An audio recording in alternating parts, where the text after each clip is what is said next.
Thanks very much, Mr. Chairman. I really feel compelled, and as I complete my remarks, you'll see why, to say something. Yesterday, our country was forced to endure yet another mass shooting. 10 people dead, including a police officer. All our hearts go out to all the families who lost a loved one yesterday and the law enforcement who risked their lives in the line of duty. But that doesn't cure the problem. There are reports that the shooter used an AR-15 style rifle. Sadly, I've watched as assault weapons have become the weapon of choice in mass shootings. We've seen them used in Las Vegas, in Dayton, in Orlando, in San Bernardino, in Parkland, and in Sandy Hook. Boulder, Colorado, banned assault weapons in 2018. But 10 days ago, a court blocked the ban. In 1994, I introduced a federal assault weapons ban, which President Clinton signed into law.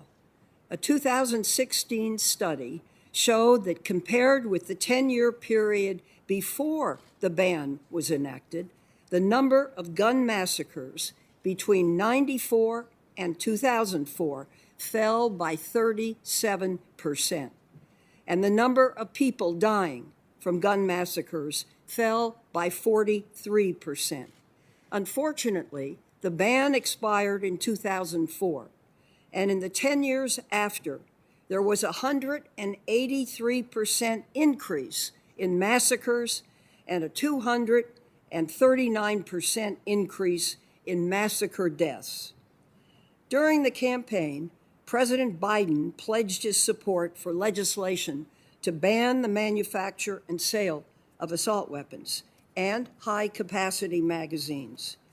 Why do you believe we so often see assault weapons used in mass shootings? What do you think we should do about it? There's been a spike in gun sales during the pandemic. The New York Times reports that approximately 2 million guns, 2 million, were purchased in March of 2020, the second highest month ever.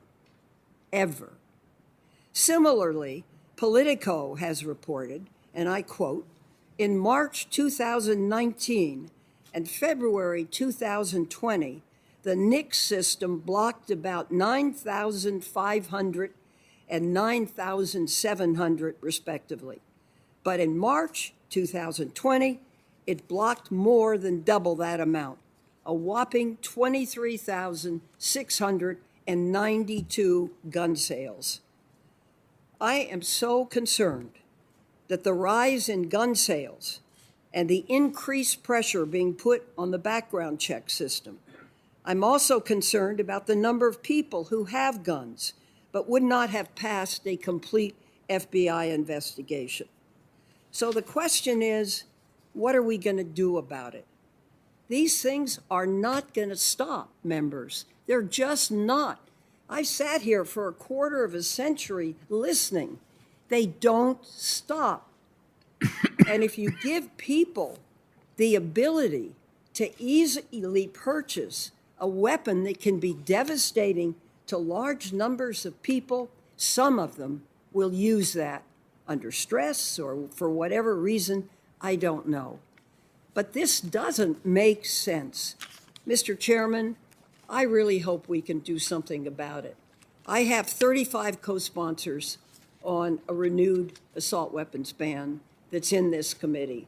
And I would hope we could hold a hearing and perhaps consider that legislation. Thank you very much. Thank you, Senator Feinstein.